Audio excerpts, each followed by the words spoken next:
YouTube, what is going on, people? It's the Red Mr. NFC Ninja, and we are back with a post-match review of Manchester United versus Liverpool. Crazy game, absolutely crazy game. I was mad nervous, like super mad nervous. Liverpool just didn't get off to a good start. Man United just came out the blocks like, jeez, they was just kicking up, man, and body slamming, man, and suplexing, man, all over the place. Like, what with that? Like, what was that about? Like, you lot coming out like some seriously, like, I don't know, man, some mad Rottweiler antics you guys were putting on us. For real though. But anyways, let's jump into the team lineups, etc, etc. So as you can see, Fabinho was my proposed man of the match, and we're going to talk about him a little bit later. Dropped from the squad on the Angry Birds. Obviously they are there, as you can see them, LaRouche and co. Kelleher was dropped, Shaqiri was missing, I don't know if he's injured, no Brewster, which was quite a surprise because we had no one attacking, really out and out attacking on the bench. Obviously Salah with the injury there under the injury list. Klopps subs were Lallana, James Milner, Alex Oxlade-Chamberlain, Naby Keita, Dejan Love and Gomez, and Adrian. So our starting lineup was Alisson in goal, Van Dijk and Matip at the back, Robertson, Van Dijk, Matip at the back, Robertson left back, Trent Alexander-Arnold right back, Fabinho in the middle with Motm left side of the midfield, with Henderson right side of the midfield, Sadio Mane right winger, Firmino down the centre, and Origi on the left wing. We played a 4-3-3 formation. Manchester United went with De Gea in goal, Lindelof, Maguire, Rojo at the back, Aaron Wan-Bissaka, McTominay, Pereira and Young just in front, Fred behind James and Rashford in a 3-4-1-2 formation, arguably a 3-4-3 formation. For me, it was a 3-4-3 formation, which allows Aaron Wan-Bissaka to get right down the wing, same as Young, and also defend in a 5-man across the back. So for me, it was a 3-4-3 formation, not probably a 3-4-3 when attacking and a 5-3-2 when defending. That's what I make of it anyway. But less of Man United, as expressions would say, less of that. But yeah guys, so yeah guys, let's talk about the game. Might as well just go through each individual player and give them a rating. I'm just going to do Liverpool, I'm going to do Manchester United, because obviously I don't give a damn about them. So we're starting with Alisson. Yeah, fresh back, couldn't do nothing about the goal. If it had been Adrian, I know some Liverpool fans would be like, oh, maybe he should have got it, No, it was no way either they would have got that. So, but other than that, Adrian wasn't really tested. I think they had 1 or 2 shots on goal or something, or on target rather, and then I think maybe 6 or 8 on like shots in general. Is what it is. I think I'm going to give him a 7. Just, he was standard in goal. Robertson, I thought he was quite poor. There was loads of occasions when Van Dijk was playing it out to him. He was trying to get it down the wing into Origi, in behind Lindelof. Aaron Wan-Bissaka pressed him quite high up, same as what Young did to Alexander-Arnold. He pressed him way up here, and his touch sometimes took it out of play, or he tried to play down the line, it went out, or it just got intercepted by McTominay or Lindelof, and it didn't really get into Origi. Early on it got into Origi quite well, but Aaron Wan-Bissaka really done a good job on Robertson. I ain't gonna lie, he's done a very good job on him, and I think part of the reason why Aaron Wan-Bissaka had so much success down this side in stopping him is because he didn't have Mane, because Mane was across on Young's side, which was why we saw Young not giving Trent Alexander-Arnold any problems, because Mane was protecting Trent, and also Young has to worry about in behind him because Mane's explosive pace. So yes, that was predominantly the reason why Aaron Wan-Bissaka had a lot of joy down this side of the pitch. Yes, we know Robertson did get the assist from a simple pass out wide from Keita. We will talk about Keita also. But other than that, I didn't see any blistering runs. I didn't see no crosses from near the corner flag getting in there. I just didn't see much. I didn't really see. I saw the few passes inwards towards Wijnaldum around this area, some nice 1-2s, but he wasn't getting in behind and then getting the ball back from Firmino or anything like that. It was all kind of, I don't know, I feel like he just kind of got shut down. So for me, I think he would have had an average game at a 5, but because of the assists, I'm gonna give him a 6. I thought Robertson was that bad today, just a 6, so just a little bit above average. We move on to Trent Alexander-Arnold, and Arnold I thought was a lot better on this side than Robertson. The goal never come from Trent Alexander's side either, it came from Robertson's side. Robertson, don't worry guys, I always call him Robertson, not Robertson, because I feel like he's got a little bit of Spanish in him somewhere. It's just his techers, man, that's all it is. So I call him Robertson. So just so you know, anybody that's new or listening to the channel, I call him Robertson. Trent Alexander-Arnold for me had just it was a comfortable game. Ashley Young didn't trouble him down this side. Rashford wasn't troubling him down this side. I felt like he was comfortable. I felt there wasn't much problems down this side. Rashford was more direct. He wasn't really playing as a winger. He was more sort of out here, in and around Motm. Hence the goal. We kind of threw. Oh, don't want to do that. He kind of. Oh, it's a big ball there. He kind of threw off Motm, faked it around and come back behind and then into the goal. It was really clever from him. But that went really down to Trent Alexander-Arnold. It wasn't his fault. Going forward, we saw a lot of slalom runs in and amongst Pereira, Rojo and Young from Trent Alexander-Arnold. And he'd done it on a few occasions, 2 or 3 occasions. And he was whipping in balls from just in front of Young, like for fun. Like he was getting them in. I would have liked him to get a bit more down here and bend them right really into the danger areas. But it was impossible to kind of get into this area, which, you know, they've got like literally 2 doubling up, and then they've got Pereira, and also Mane was out wide, so that's another man, although he's on the same side of you, that he's still taking up space. But for me, Trent was definitely had a much better second half than first half, but he weren't too bad in the first half in my opinion. I just think our first half was just United's strength, not even their ability, just their strength and their hunger to kind of get through the first half and maybe clinch something from the first half, kind of put us on the back foot. I also feel like we turned up rather kind of complacent, looking at United's position in the league and thinking, yeah, we knew it was going to be a tough game, we knew they would come out of us, we knew they were going to park the bus, but I just think our team thought that would be a little more easier than this. I didn't think they realised they'd have to work this hard. Van Dijk and Motm, I thought Van Dijk was solid. I'm going to give Van Dijk an 8. I thought he was solid. Like, he didn't put a foot wrong anywhere. He was absolutely solid. No one troubled him.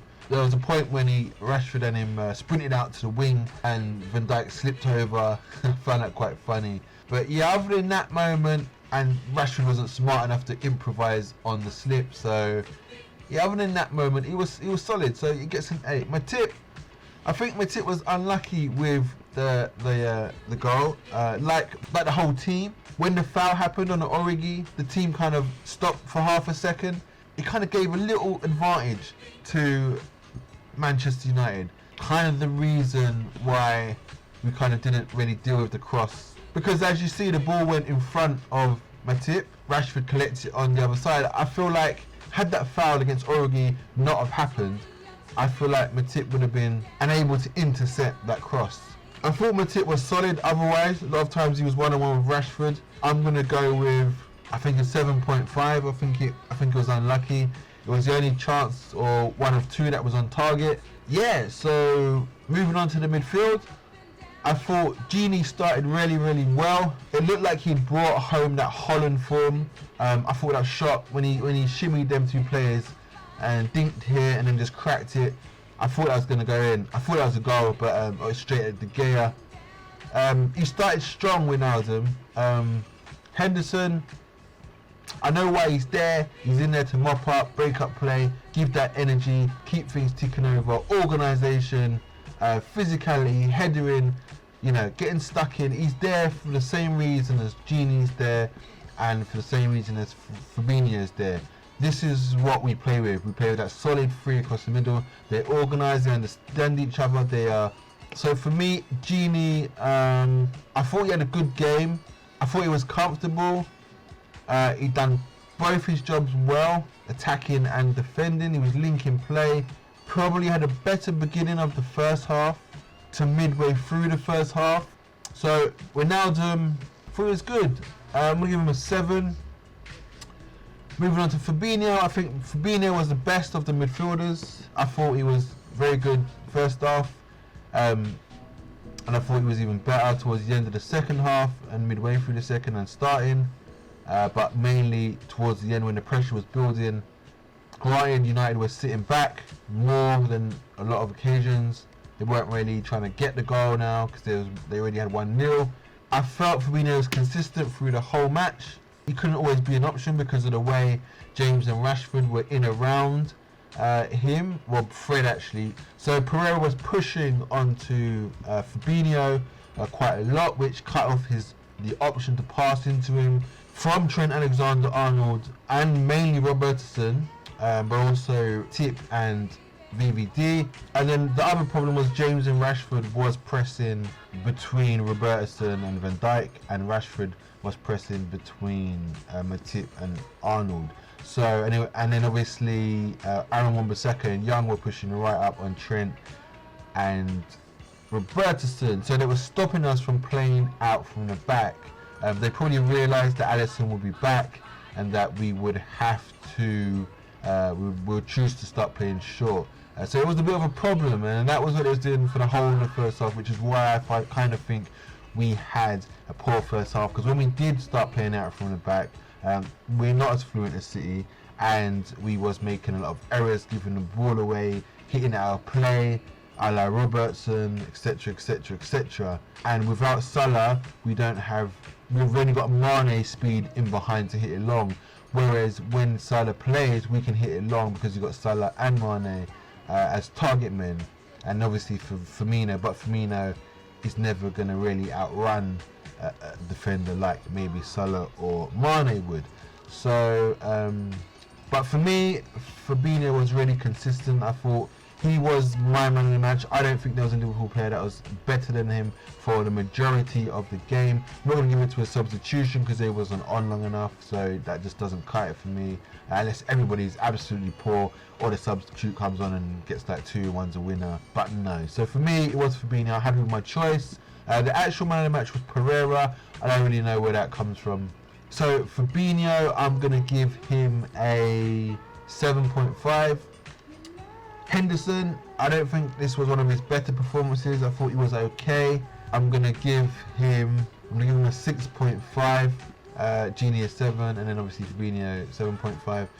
Our forwards, Origi started pretty decent, running the lines really well. I was giving Lindelof some early problems. I definitely didn't think he was scared of Aaron Wan-Bissaka. I thought he was up for it. I'm a bit gutted he got taken off, to be honest. I feel like he was a man that could have been in the box later on in the game when we was getting them crosses in the last 10 minutes from Trent and Robertson. I do think having Origi in the box along with Firmino and then obviously Mane in there, all three of those guys can header pretty well. So I was a little bit upset that he did get brought off, but I understand why. It was for the man that actually got the goal in the end. So Origi, he's gonna get, I'm gonna give him a 6.5. Oh, I don't know. Didn't really do much wrong. It's kind of, yeah, I'll keep him at 6.5. Moving on to Mane. I thought Mane was good in the first half. He got the goal, which was ruled out by VAR. We're going to talk about VAR afterwards. It was a difficult game for him because, you know, the match was so compressed. There was no space in behind. Struggling to get anything. You know, he needs a little bit of space when he's taking a touch and he's playing the game. We struggle. This is the Shaqiri game, the type of game, close control. You know, smart little dinks, 1-2s. Mane, I think Mane, I'm going to give a 7. Pretty kind of average. Firmino, apart from a few areas of play where he was quite really good, quite deep down here, just around really. In here he was really struggling to get anything in here. You can see why, because you know when we attack, Lindelof comes in, you know, Rojo comes in, Young tucks round, Aaron Wan-Bissaka tucks round, McTominay and Fred close in, Pereira drop. It gets really tight and he is sitting literally bang in the middle of it all. So Motm, because it was so compact, he had to come out, which made complete sense, but he didn't have a good game at all. I much preferred him as the target man when we eventually changed formation toward the end of the game, which suited him more. So Firmino, I am going to give him he was better than Origi. He got a 6.5, but not as good as Mane. No, you know what? He probably done as much as Mane did. If Mane had scored, Mane would probably been an 8. But yeah, I'd say consistently Firmino was kind of winning amongst the game. I mean, you got to be in the game if you're losing the ball. It's not good to lose the ball, obviously, but if you're not getting the ball to lose it, what are you doing wrong? What is up with your movement? So the fact that he was getting the ball was a good sign. He was in the game. Whereas I didn't feel like Mane was in the game, not until right near the end when he was, you know, moving on the edge, along the edge of the D, far more often. You know, mixing play with Naby and Oxlade-Chamberlain, etc., etc., etc. So I'm going to keep those two the same. I'm going to give Firmino a 7 and keep Mane on a 7. Brilliant. So the substitution, guys. We saw Origi come off for Lallana. We also saw Jordan Henderson come off for Oxlade-Chamberlain. We also saw Naby Keita come on for Gini Wijnaldum. I believe we also changed our shape, and the shape we went to was pretty much a 3-2-4-1. Sorry, not 3-2-4-1, a 4-2-3-1. And that was pretty much the shape that we finished the match in. It definitely had a effect. I will say that United did drop into a literally a defensive position for the rest of, you know, the last, I don't even know, 20 minutes or so, literally just absorbing the pressure and trying to see out the 1-0. So by United sitting back, it did sort of urge us to come onto them and, you know, try and make something happen and pull this goal back. The substitutions Klopp made were positive, but that's why we have Naby, Ox, Lallana, Shaqiri in reserve, because Klopp has a starting side, and if that team can't get the job done with the attackers, he has the equipment and he has the backup, the squad to make changes and create something and get a draw. I've said in my past videos, if you listen to any of them, I explained basically the reason why we didn't sign anybody this season, because we have players for the impact. This is why we didn't sign Bruno Fernandes, because we have Naby Keita. We didn't sign Bruno Fernandes because we have Oxlade-Chamberlain. We didn't sign Bruno Fernandes because we have Lallana and Shaqiri. These are all impact players that can come off the bench and make something happen. So we was never going to sign anyone. So I don't know why everybody was getting on their high horses. Next season we probably will have signings, because Lallana is likely to leave, and maybe I reckon somebody else might even be a defender, aka Lovren. I think Milner's got an extension, or he may leave. I don't know. Shaqiri is, I don't know what's going on with Shaqiri, so he may leave. So there definitely will be new faces somewhere next season, I'm pretty sure. So guys, let's talk about Keita quickly and give him a rating. He came on, I thought he was good, done standard stuff really.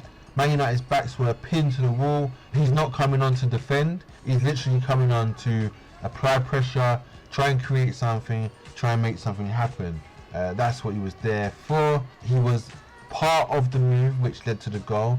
His pass was to Robertson, which is what I call the link pass. The link pass is from the player that supplies the player who has the assist. So yeah, it was the link pass. It's also something I say with our midfield three, Wijnaldum, Gini, Henderson.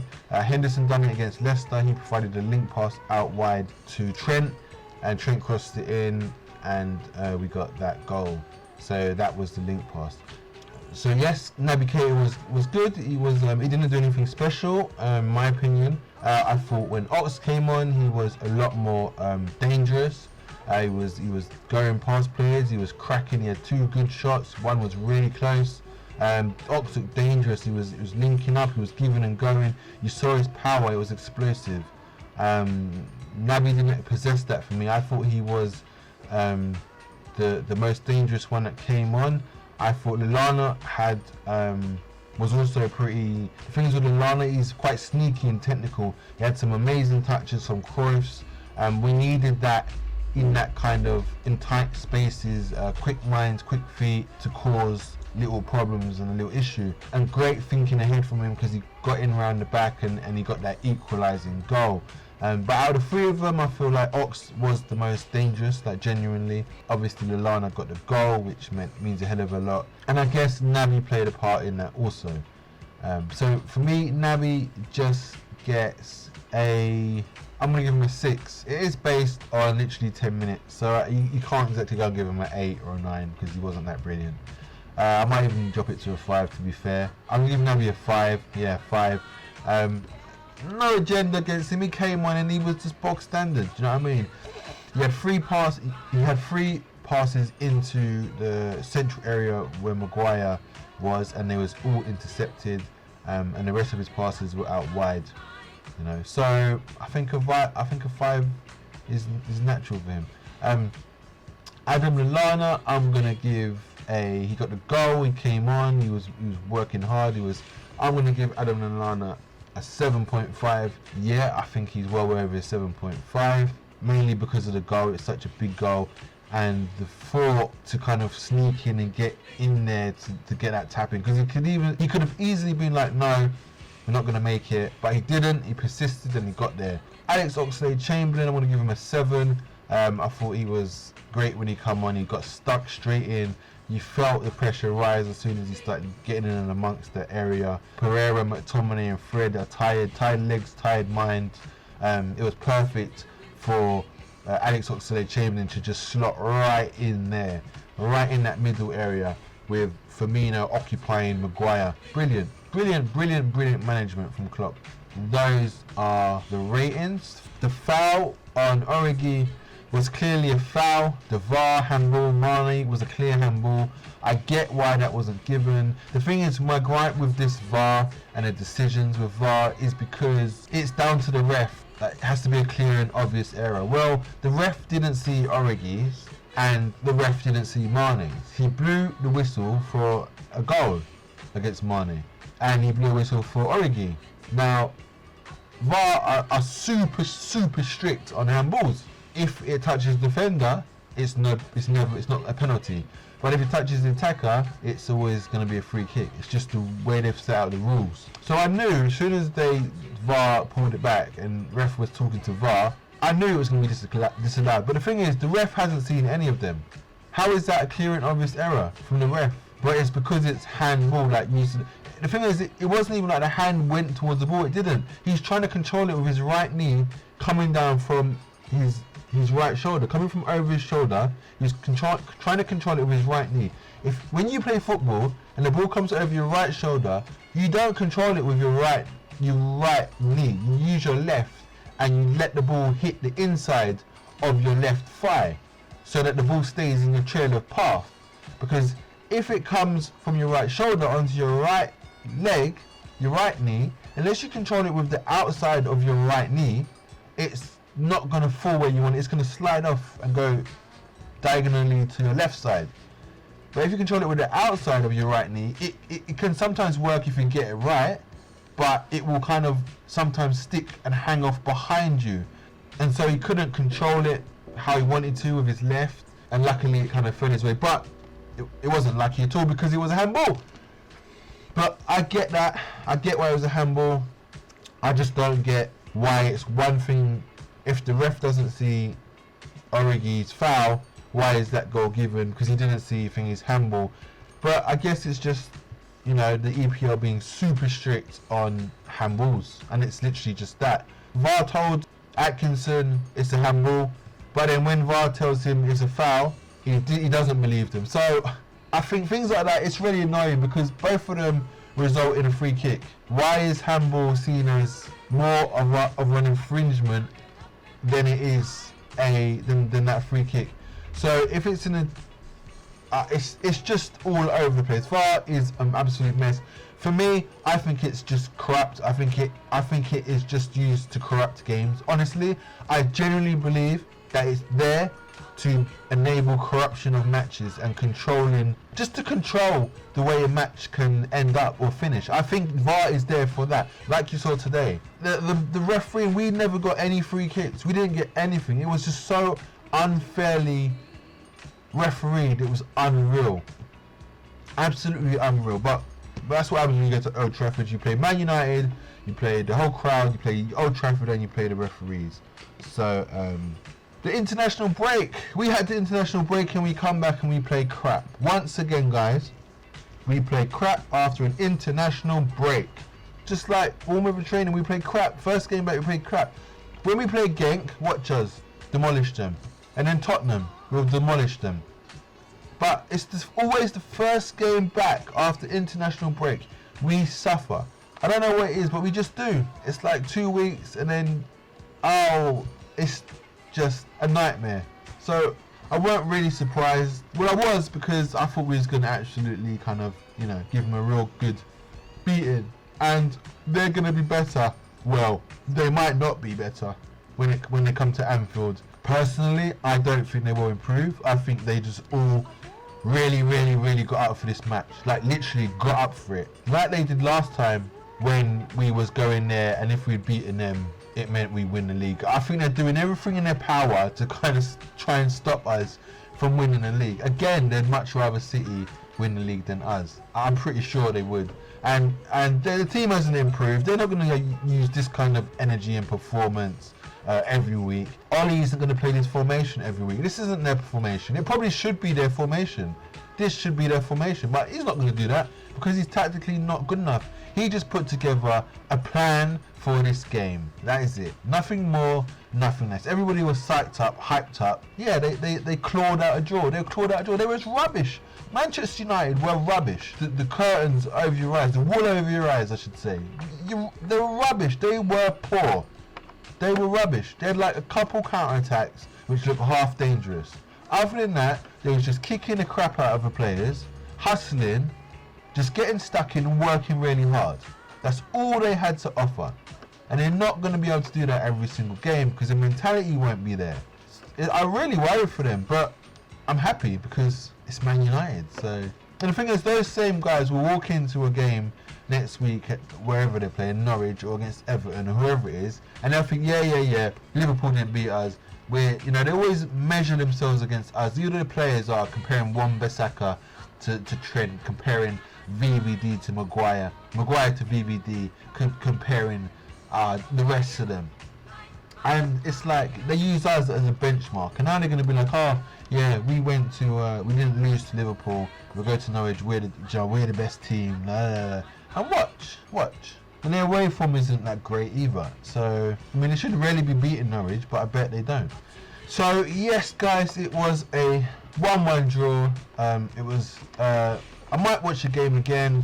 I don't know if I will. Wasn't too exciting, apart from the last 20 minutes, really. Last but not least, guys, obviously my prediction wasn't right because the score was 1-1. My goal scorers wasn't right because one of them didn't play. My man of the match wasn't right because it was Pereira. But I'm happy with Fabinho being man of the match. So we go again midweek against Genk. Wait for the preview. Should be out Tuesday morning, maybe Monday night. So yes, guys. I don't think Salah's gonna be back for Genk either. I think he'll sit out of that one. Ready for Tottenham after Genk. I think Tottenham is Saturday game. I think. Not sure. So guys, on that note, I've been the Red Mist LFC Ninja. We will see you soon. Let's do this. Mama, try